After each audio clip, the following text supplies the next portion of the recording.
नमस्कार, मैं सरोजनी पांडे अपने चैनल सरस्वती गंगा में आप सभी का स्वागत करती हूँ। कैसे हैं आप सभी?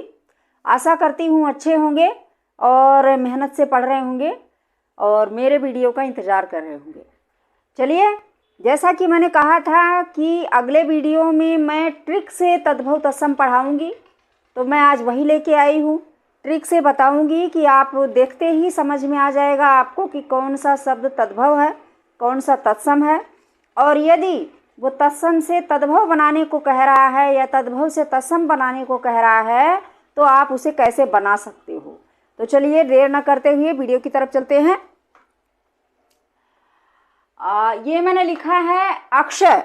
अक्ष का मतलब होता है जिसे क्षत्रिय बनता है, ठीक है ना।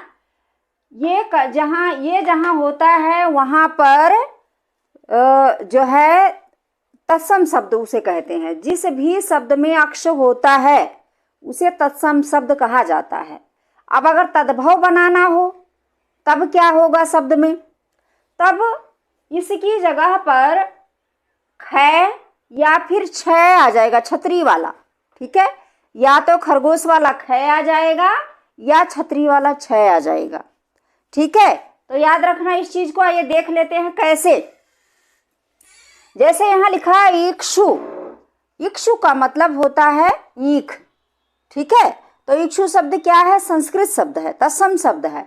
लेकिन यहाँ इक्षु का मतलब ईख होता है, तो जो ई है वो बड़ी हो गई और जो ये है, अच्छा ये छह जो बनता है ये कै, आधा कै और सै से बनता है, षटकोण वाले से, ठीक है।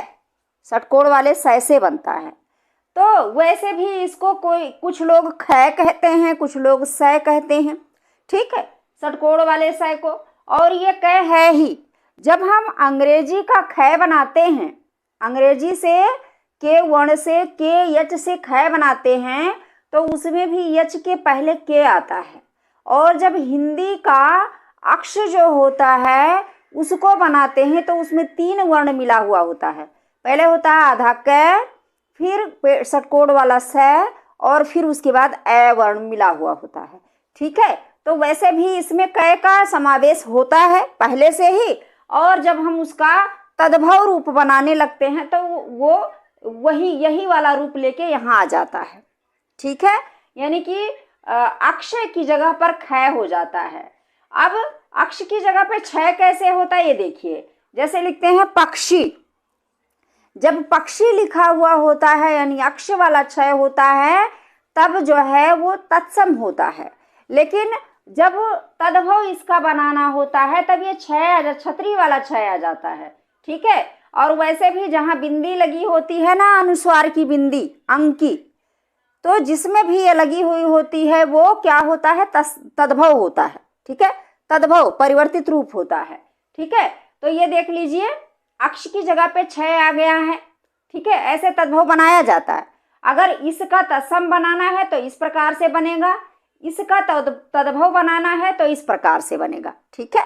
ऐसे याद रखिएगा। फिर यहाँ है ऋक्ष। तो देखिए यहाँ ऋक्ष जो है, ये री जो है ये संस्कृत का स्वर है। हम हिंदी में भी इसे स्वर माना जाता है ना।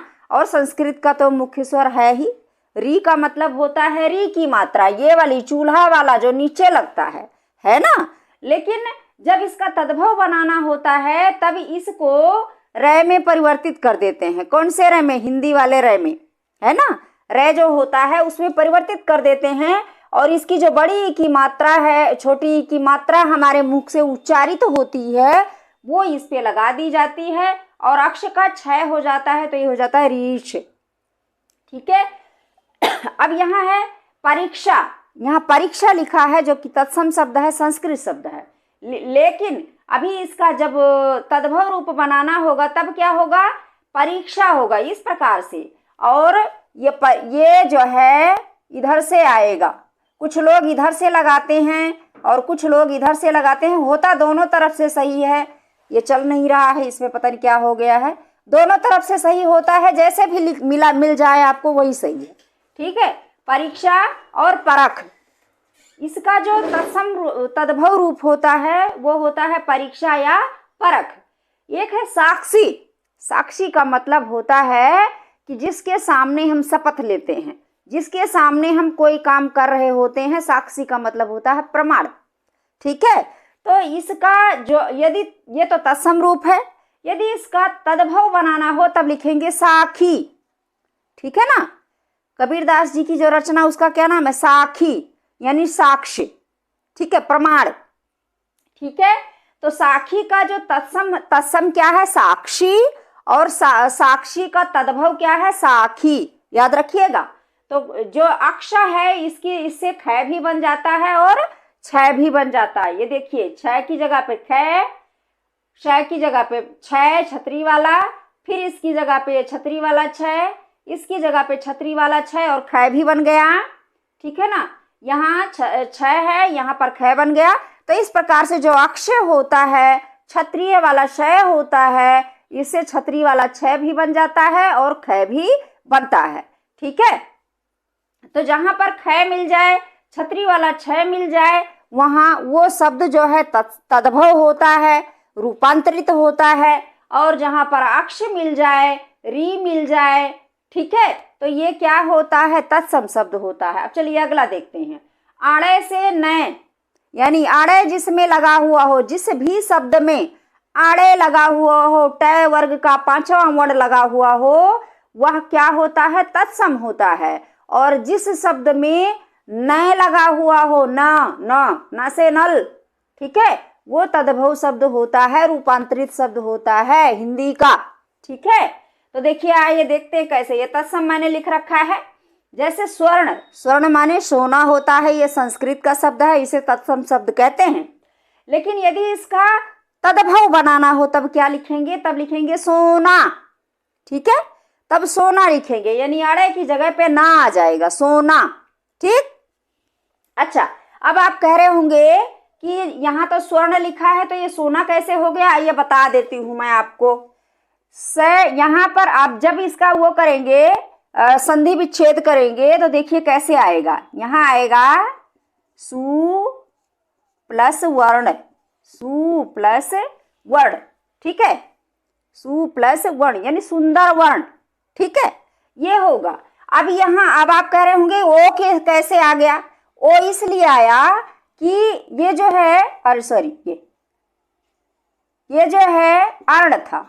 ठीक है, अब इसको और इसको जब मिलाया गया तो ये हो गया ओ। क्या हो गया, ओ हो गया। ठीक है, वो हो गया ये वाला मात्रा, ये वाला मात्रा किससे किससे मिल करके, इससे और इससे मिल करके। ठीक है, अब स हो गया आधा।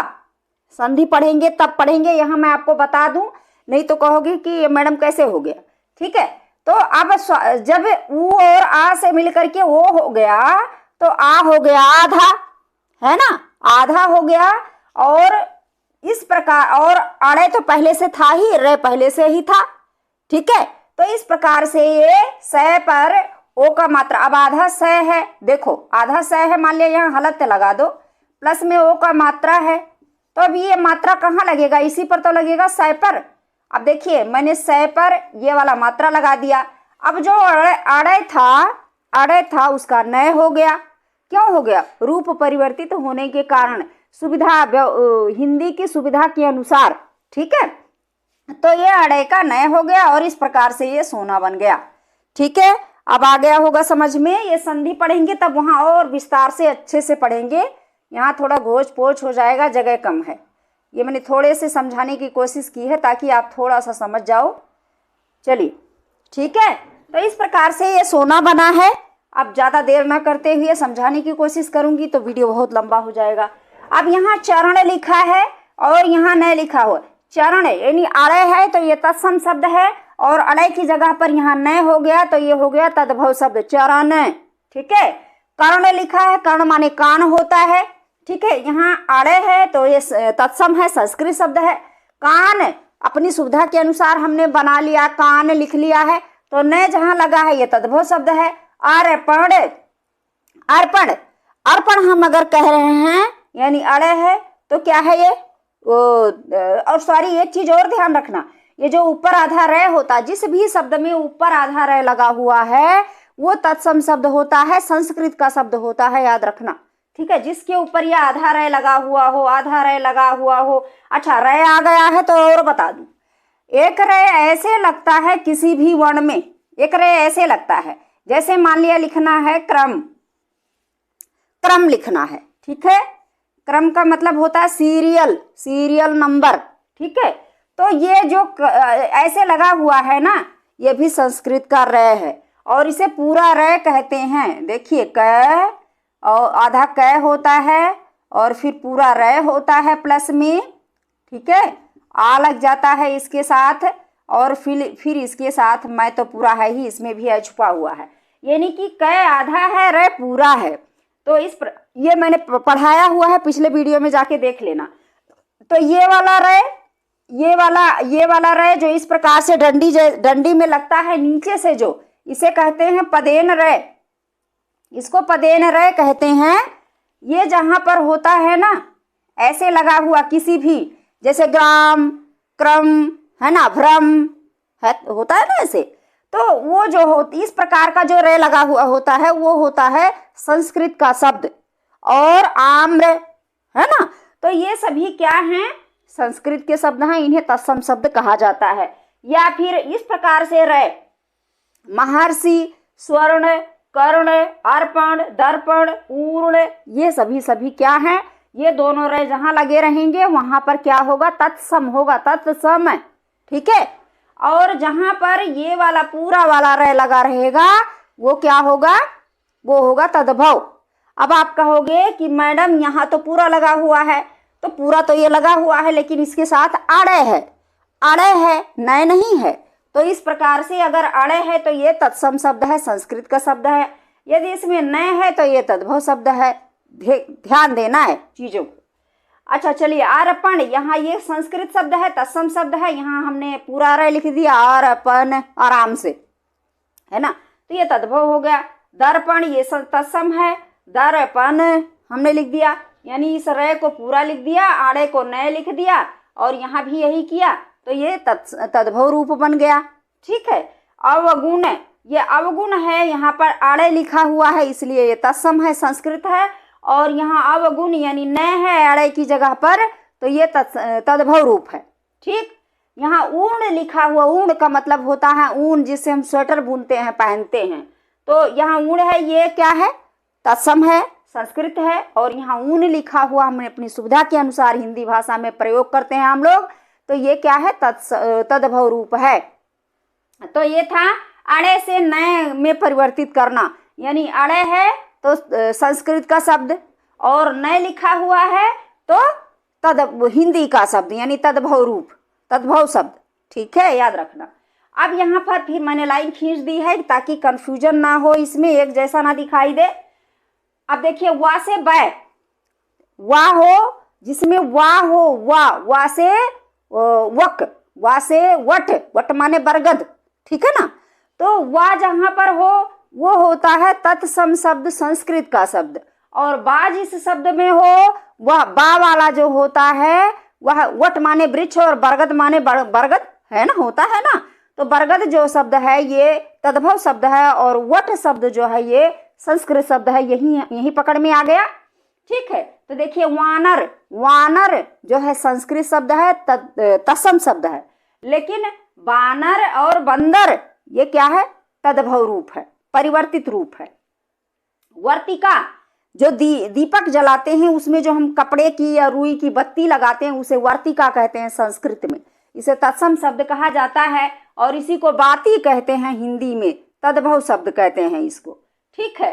वार्ता, वार्ता माने हमारी बातचीत जो होती है, और इसी को हम बातचीत कहते हैं, ठीक है, बातचीत, है ना। तो बा लग गया, वो तद्भव हो गया, ये तत्सम है। वत्स कहते हैं कि सुखी रहो वत्स, उठो वत्स, चलो वत्स, वत्स माने बेटा होता है, ठीक है, अपने बच्चे को कहते हैं, ठीक है। तो वत्स जो है संस्कृत शब्द है, तत्सम शब्द है, और बेटा या बच्चा जो है ये तद्भव रूप है, हिंदी रूप है, परिवर्तित रूप है। विस्मृत ये संस्कृत शब्द है, इसमें री की मात्रा आई हुई है, मैंने आपको बताया है। जहां पर री की मात्रा रहेगी, जहां पर री की मात्रा रहेगी ये चूल्हे वाली, वो जो है संस्कृत का शब्द होगा, तत्सम शब्द होगा। और जहाँ पर इस प्रकार का रय होगा वो तद्भव शब्द होगा। ठीक है, तो ये था वा और बा, यानी कि यदि वा है तो वो तत्सम शब्द है, और यदि बा लगा हुआ है, बा से बगुला, तो वह तद्भव रूप है, तद्भव शब्द है। ठीक है, अब है अगला मैंने लिख रखा है त्रा का ता, यानी त्रा होता है जिसमें वो तत्सम शब्द होता है, और जिसमें त होता है तकली वाला, वो तद्भव शब्द होता है। तो देखिए कैसे ये मैंने लिख रखा है। छत्र, छत्र क्या है? तत्सम शब्द है, और इसी को हम कहते हैं छत।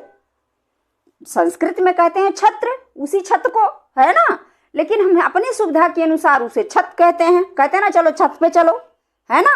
तो छत क्या हो गया? ये जो है जो ऊपर का भाग होता है हमारे घर का, जिस पर हम सोने के काम में लाते हैं, कुछ रखने के काम में लाते हैं ना, जिससे हम सिर ढकते हैं, हमें धूप नहीं लगती, पानी नहीं हमारे ऊपर पड़ता, वो छत होती है। ठीक है, तो ये हो गया। रात्रि माने रात होती है, यहाँ तय लगा दिया गया त्रय की जगह पर। ठीक है, तो रात्रि क्या है? तत्सम है, रात जो है तद्भव है। मित्र में त्रय है, यहाँ मीत लिख दिया मित्र की जगह पे, तो मीत तद्भव हो गया। मित्र जो है वो संस्कृत शब्द है, तत्सम शब्द है। ठीक है, पत्र माने पत्ता होता है, पत्र माने चिट्ठी होती है। ठीक है, लेकिन यहाँ पत्र माने पत्ता होता है, पत्ता तत्सम तद्भव शब्द है, पत्र जो है ये तत्सम शब्द है। यंत्र हो गया, यंत्र का मतलब होता है मशीन, तो कुछ लोग कहते हैं जंतर मंतर, है ना, तो जंत्र कहते हैं, जंतर नहीं होता है, ये जंत्र होता है। ठीक है, तो यंत्र को जंतर भी कहा जाता है, तो त्रय की जगह पर यहाँ रय आ गया, उत्ता और अलग हो गया। यहाँ राजपुत्र है, जो राजा का बेटा होता है उसे राजपुत्र कहा जाता है। राजपुत्र क्या है? संस्कृत शब्द है, तत्सम शब्द है, लेकिन उसी को आजकल यानी हिंदी में जब प्रयोग किया गया परिवर्तित करके, तो लिखा गया राजपूत। कहते हैं ना राजपूत घराने का है, तो राजपूत कहने लगे उसको, ये तद्भव हो गया राजपूत। ठीक है, और गात्र, गात्र का मतलब होता है शरीर, गात्र माने शरीर। इस त्रय को यहाँ पर और सरल रूप दे दिया गया, तो लिखा गया गात, कोमल गात, है ना, मतलब कोमल शरीर। ठीक है, तो ये गात जो है ये तद्भव हो गया, ये सभी तद्भव हैं, ये सभी जो है तत्सम शब्द हैं। यानी त्रय से त्रय होता है तो तत्सम, और तय होता है तो तद्भव, सरल रूप। अब आ जाइए इधर, अब देखिए ये मैंने लिख रखा है टय हो, अगर टय है शब्द में तो वह है तत्सम शब्द, संस्कृत शब्द, और यदि अड़े है इस प्रकार से तो वह है तद्भव शब्द, परिवर्तित रूप। ठीक है, देखिए कैसे। कोटि, कोटि माने होता है करोड़, कोटि का हिंदी अर्थ होता है करोड़। कोटि, कोटि नमन, कोटि कोटि नमन, नमन जो है ये संस्कृत शब्द है। ठीक है, और तत्सम शब्द कहेंगे इसको। तो उसी प्रकार से कोटि जो है ये तत्सम शब्द है, और करोड़ जो है ये तद्भव रूप है। करपट, करपट यहाँ टय है ना, देख लीजिए, यहाँ भी टय है, यहाँ भी टय है, यहाँ अड़े अड़े में परिवर्तित हो गया। ठीक है, तो करपट माने कपड़ा होता है, तो यहाँ का टय, इसमें टय लिखा हुआ, यहाँ आधा रय भी लगा हुआ है, देख लीजिए। जहाँ इस प्रकार का रय होगा, जहाँ टय लगा हुआ होगा, वह क्या होगा? वो सब तत्सम रूप होंगे, संस्कृत के शब्द होंगे। लेकिन जहाँ अड़य लगा हुआ होगा इस प्रकार से, वह क्या होगा? तद्भव रूप होगा, हिंदी का परिवर्तित रूप होगा, संस्कृत का परिवर्तित रूप होगा, जो हिंदी में प्रयोग किया जाता है। ठीक है, घोटक, अब यहाँ टय लगा हुआ है, घोटक, इस टय को हटा करके यहाँ घोड़ा कर दिया गया, सुविधा के अनुसार। घोटक माने घोड़ा कर दिया गया, तो घोटक क्या है? संस्कृत शब्द है, तत्सम शब्द है। घोड़ा क्या है? हिंदी शब्द है, संस्कृत का रूपांतरित शब्द है। घट का मतलब घड़ा होता है, इस टय का अड़य बना दिया गया, घड़ा हो गया जिसमें हम पानी भरते हैं। ठीक है, तो टय को परिवर्तित कर दिया गया। यहाँ लिखा है प्रकट, प्रकट करने का, प्रकट का मतलब होता है दिखाना, सामने दिखाना, सामने कर देना। ठीक है, प्रकट माने प्रत्यक्ष। ठीक है, अब इसी टय को हटा करके हमने, टय तो यहाँ लिखा हुआ है, इस रय को, ये मैंने बताया था आपको, अभी यहाँ बताया था, ये देखिए मैंने यहाँ बताया हुआ है कि इस प्रकार का जहाँ रय होता है, ये लिखने का तरीका मेरा इस प्रकार से है, ऐसे। तो ये जहाँ होता है वहाँ पर जो है वो संस्कृत का शब्द होता है, तत्सम शब्द होता है, और इसी को इस प्रकार से जब लिख दिया जाता है तब वह क्या हो जाता है, तद्भव रूप हो जाता है, तद्भव शब्द कहलाता है। तो इस प्रकार से आप लोगों ने देखा है कि यहाँ पर ये जो है इधर तद्भव रूप है, और यहाँ ये जो इस प्रकार के रय वाले जो शब्द होते हैं, इतने सारे मैंने बताए हैं, तो ये क्या होते हैं, तत्सम शब्द होते हैं, संस्कृत के शब्द होते हैं। ठीक है, तो ये आ गया होगा समझ में।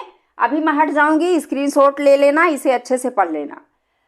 और ये कहे षटकोण वाला स या बड़ा स से स जब होता है तो वह तत्सम शब्द होता है। जिस भी शब्द में षटकोण वाला स हो या फिर ये सलजम वाला स हो, तो वह शब्द जो है वो संस्कृत का होता है, उसे तत्सम शब्द कहा जाता है। याद रखना, चाहे आधा हो चाहे पूरा हो, लेकिन जहां भी ये होते हैं वो तद्भव या तत्सम शब्द होता है, उसे संस्कृत शब्द कहते हैं। आइए देख लेते हैं कैसे। और जहां पर छोटा स लगा हुआ होता है, जिस भी शब्द में छोटा स लगा हुआ है वो क्या होता है, तद्भव रूप होता है, रूपांतरित रूप होता है, सरल हिंदी होती है। ठीक है, तो आइए देखते हैं। यहाँ लिखा है महिषी। महिषी, महिषी का मतलब होता है भैंस। ठीक है, अब महिषी का मतलब भैंस तो होता है। अब यहाँ षटकोण वाला स है, यहाँ छोटा स लग गया, हिसाब से, अपने हिसाब से, यानी कि महिषी को भैंस बना लिया गया, भैंस कहने लगे लोग। ठीक है, कहीं से बन के नहीं आया है ये सुविधा के अनुसार संस्कृत भाषा को सरल करके हिंदी में रूपांतरित करके लिखने पढ़ने लग गए लोग, तो ये भैंस हो गया।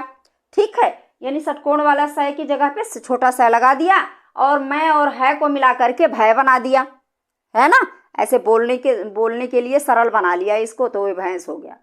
तो इस प्रकार से ये, तो जहाँ षटकोण वाला स है वो क्या है, तत्सम शब्द है। जहाँ छोटा सा है ये क्या है, तद्भव रूप है, परिवर्तित रूप है। स्वशूर, अब यहाँ स्व लिखा हुआ है और ये सुर लिखा हुआ है। ठीक है, अब इन्होंने क्या किया, सरल बनाने के लिए ये स्व को तो एक में मिला के छोटा सा बना दिया, और सुर तो पहले से था, इसे ससुर बना दिया, है ना। लिखने वालों ने, बोलने वालों ने अपनी सुविधा के अनुसार हिंदी में कैसे परिवर्तित कर लिया, तो इस प्रकार से कर लिया, यानी कि जो बड़ा सा था इसको छोटे से में परिवर्तित कर दिया, और पहले से ये तो था ही सुर, तो दोनों को मिला करके ससुर हो गया। ठीक है, अश्रु, यहाँ पर अश्रु में जो स्र होता है, इस प्रकार से ये जो स्र होता है, तो ये जो होता है ये वाला रूप होता है बड़ा स का आधा। ये क्या होता है, बड़ा स का आधा रूप होता है। इस प्रकार से इसको लिखते हैं, ये बड़ा स का आधा रूप होता है। ठीक है, और ये जो डंडी लगी हुई है ये र का पूर्ण रूप होता है, ये वाला। तो इस प्रकार से ये स्र बनता है। ठीक है, अब इस स्र को इन्होंने, अब अश्रु कौन बोले, अश्रु कौन बोले, ये बड़ा कठिन लग रहा था, लोगों ने क्या किया, हटाओ इसको, आंसू कहो। ठीक है, अब आंसू जो है ये बड़ा स की जगह पर इन्होंने छोटा सा लगाया और उस पर छोटा ऊ का मात्रा लगा दिया, तो ये हो गया आंसू, बड़ा ऊ का मात्रा लगाया हुआ है आंसू। ठीक है, तो इस प्रकार से छोटा सा यहाँ आ गए, ये तुरंत ऑटोमेटिकली ये जो है तद्भव रूप हो गया, क्योंकि इसके ऊपर चंद्र बिंदु भी लगा हुआ है। अभी मैं पढ़ाऊंगी आपको कि जहाँ चंद्र बिंदु लगा हुआ होता है वो भी तद्भव रूप होता है, तत्सम नहीं होता है, वो परिवर्तित रूप होता है। जिसमें चंद्र बिंदु लगा हुआ होता है उसे तद्भव कहेंगे, तत्सम नहीं कहेंगे। उसके बाद है आकाश, इसमें बड़ा सा है, ये तत्सम रूप है। इसमें आसमान हो गया, या छोटा सा लगा दो आकाश में, तो वो तद्भव रूप हो गया। ठीक है, यहाँ कृषक लिखा हुआ षटकोण वाला स है बीच में, और यहाँ री की मात्रा है, तो ये संस्कृत का शब्द है, तत्सम शब्द है। लेकिन इसी को सरल बना करके लोगों ने किसान लिख दिया, किसान बोलने लग गए, लिखने लग गए, तो ये क्या हो गया, तत्सम रूप, तद्भव रूप हो गया, बदला हुआ रूप हो गया। गणेश है यहाँ पर, यहाँ बड़ा सा लगा हुआ है, आड़े भी है, दो चीज है यहाँ संस्कृत का प्रमाण देने के लिए, एक तो आड़े है, दूसरा बड़ा सा है सलजम वाला, इसलिए ये संस्कृत का शब्द है। और इसी की जगह पर यहाँ आड़े की जगह पर नए कर दिया गया, और सलजम वाले स की जगह पर ये छोटा वाला स कर दिया, साइकिल वाला स कर दिया, तो ये जो है तत्सम शब्द, तद्भव शब्द बन गया, परिवर्तित शब्द बन गया। उसके बाद मैंने कुछ ऐसे ये भी लिख दिया, मेरा मन कर रहा था कि ये भी लिख दूं, ये ज़्यादा कंपटीशन में पूछा जाता। वैसे जितना मैंने इसमें लिखा है ये सब के सब कंपटीशन में पूछे गए हैं कहीं ना कहीं। ठीक है, ये मैंने लिखे हैं ढूंढ ढूंढ के ऐसे ही। ठीक है, उसके बाद है ज्योत्सना। ज्योत्सना, ये जो ज्योत्सना लिखा हुआ है, जो अगर सही सही जो शुद्ध शब्द होता है उसमें तय भी आधा होता है और सय भी आधा होता है, यानी कि ये दोनों बीच वाले तय और सय आधा होते हैं और इस प्रकार से लिखा जाता है। लेकिन जहाँ ऐसे पूरा सय लिखा रहेगा वो गलत होता है। जब परीक्षा में पूछा जाता है तब पूछते हैं ज्योत्सना शब्द है, इसमें चारों में से कौन सा शब्द सही है, तब आपको वर्तनी के हिसाब से, तो वर्तनी के हिसाब से आधा जय यो, आधा तय, आधा सय और पूरा नया ज्योत्सना, ये सही रहेगा। तो इस प्रकार से ये बहुत सारे शब्द थे जो मैंने आपको लिख दिए हैं। अब मैं 2-3 टॉपिक और बचे हुए हैं, 2-3 पॉइंट और बचे हुए हैं, वो भी मैं बताऊंगी आपको। तो ये रह गया था जो कि मैंने लिखा नहीं था, इसे पूरा मिटाना पड़ा और मिटाकर फिर मैंने लिखा है। तो ये देखिए मैंने लिखा है ज्ञा जो होता है इसे ज्या भी कहते हैं। शुद्ध जो उच्चारण होता है वो ज्या का होता है, क्योंकि ये आधा जय और चय वर्ग का 5वां जो या होता है वो आधा और फिर छोटा आ मिलकर के ये बनता है, इसलिए इसे ज्या भी कहा जाता है। और जो हिंदी होता है यानी परिवर्तित रूप है, इसका उच्चारण है, परिवर्तित उच्चारण है वो है ज्ञा। ठीक है, तो ये ज्ञा जो है इससे जय बनता है। तो देखिए कैसे बनता है, ये मैंने लिखा है ज्ञान। अब ज्ञान को यहाँ ज्ञान लिखा जाएगा, ज्ञान लिखा जाएगा या फिर जान भी कहा जाएगा। ठीक है, यानी जय बन जाएगा उसकी जगह पे। अब यहाँ विज्ञान लिखा है तो विज्ञान की जगह पर यहाँ विजान हो जाएगा, यानी ज्ञा की जगह पर जा। यहाँ अज्ञान लिखा हुआ है तो अज्ञान की जगह पर यहाँ अजान हो जाएगा। ठीक है, तो इस प्रकार से जो ज्ञा है इसकी जगह पर जो है जान जा बन जाता है। जहाँ ज्ञा लिखा हुआ होगा वो तत्सम होगा, संस्कृत होगा। लेकिन जहाँ जा लिखा हुआ होगा, जिस शब्द में जा जुड़ा हुआ होगा, जा शब्द वाला हो, जा वर्ण वाला होगा जिस शब्द में, वह तद्भव रूप होगा, परिवर्तित रूप होगा। ठीक है, यानी ये जो है ये इसमें ज्ञा है तो ये संस्कृत शब्द है, तत्सम रूप है। और इसमें या जुड़ा हुआ है यानी जा जुड़ा हुआ है तो ये जो है तद्भव रूप है। यहाँ ज्ञा है विज्ञान में तो ये तत्सम रूप है। और यहाँ पर शब्द वही है, सिर्फ वर्ण बदल गया है, वर्ण बदलने की वजह से यह तद्भव रूप हो गया। ऐसे ही यह तत्सम है और यह तद्भव रूप है।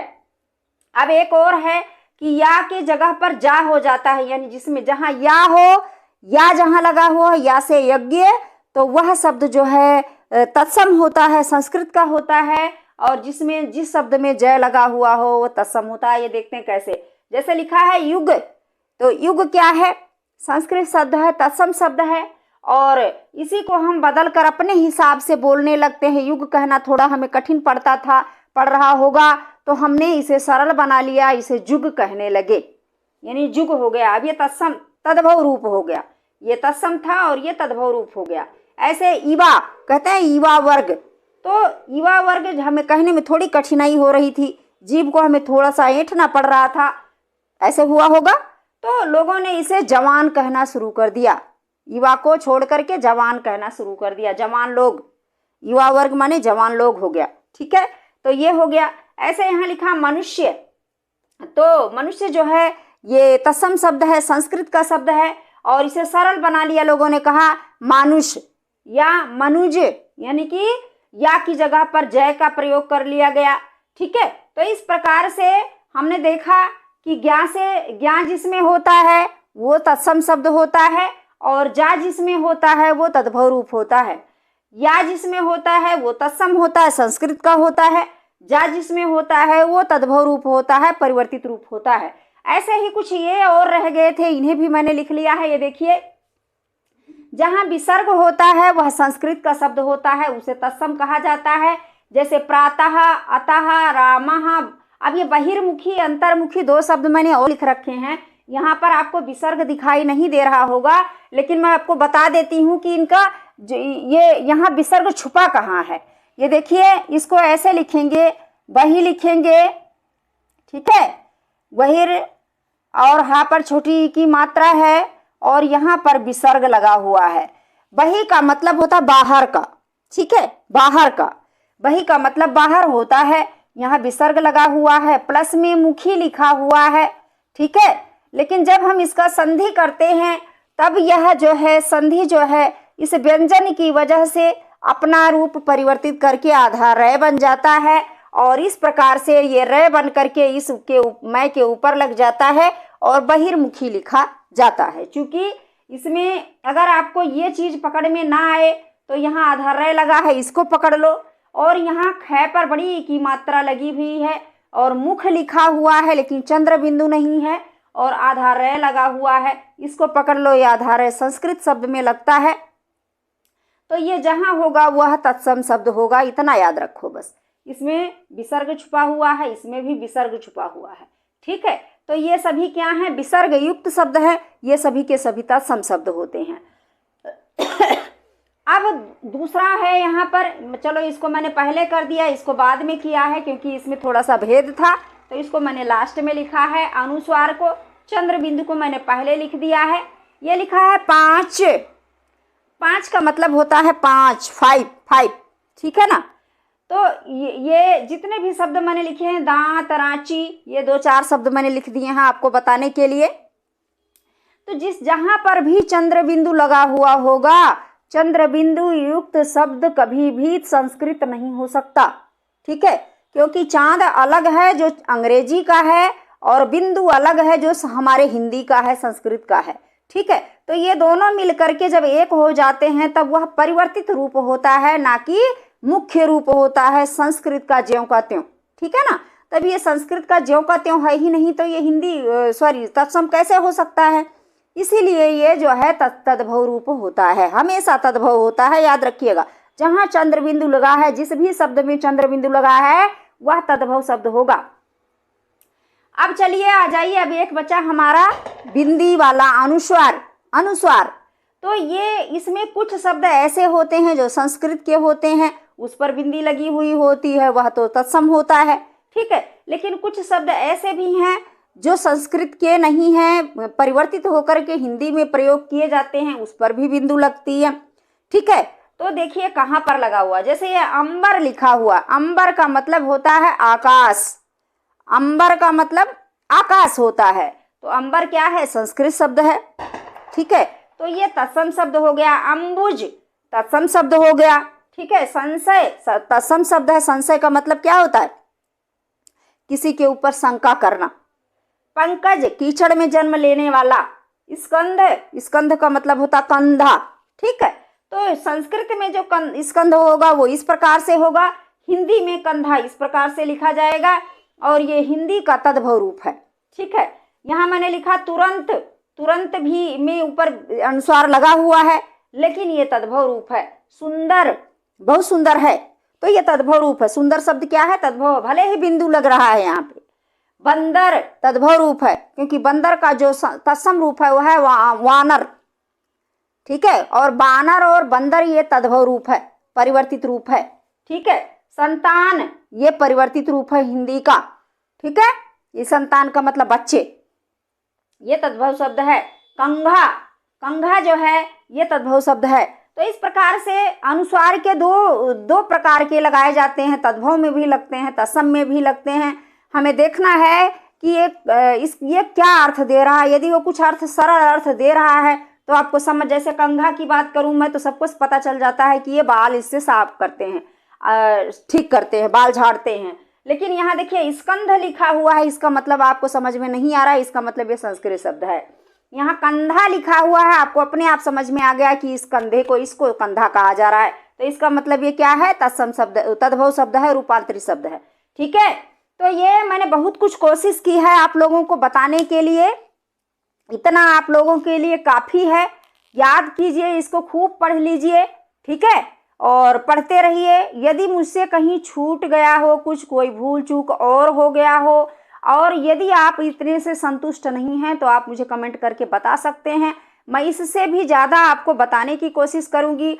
आपसे गुजारिश सिर्फ इतना है कि इसे ज़्यादा से ज़्यादा शेयर कीजिए, उन लोगों तक पहुंचाइए जिनको इसकी ज़रूरत है, क्योंकि बड़ी मेहनत करके मैं आप लोगों को समझाने की कोशिश करती हूँ, नए नए तरीके से आपको पढ़ाने की कोशिश करती हूँ ताकि आपके पास पूरी सारी चीज़ें पहुँच सके। अभी भी कुछ मेरे दिमाग में चल रहा है कि मैं कुछ और बता दूँ इसमें, तद्भव तत्सम में, वैसे इतना बता दिया है कि इतने में ही आपको पकड़ में आ जाएगा। ठीक है, तो चलिए मिलते हैं अगले वीडियो में, तब तक के लिए नमस्कार।